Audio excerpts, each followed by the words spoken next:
Hello everyone, welcome back to this channel. In this video, I will show you the easy and clear steps on how to turn on open links in tabs instead of new windows in Firefox. So how to turn on open links in tabs instead of new windows in Firefox. Make sure you keep watching this video until the end. Let's get started right away. Firstly, just go to Firefox browser on your computer or laptop. This is the Firefox browser display. Next, move the cursor to the top right of the screen. There are lots of menu options here. Next, tap the three-line icon here. And a scrolling menu will appear like this. And tap the Settings menu here. Now here you are in the Settings menu. Enter the General menu. Now here you are in the General menu. Scroll down to find the Tabs menu.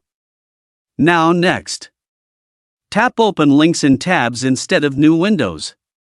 This feature allows Firefox to open links in new tabs, not new windows, making it easier to manage and navigate pages.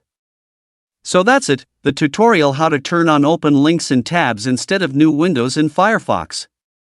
Thank you for watching. I hope this video is useful. See you in the next video.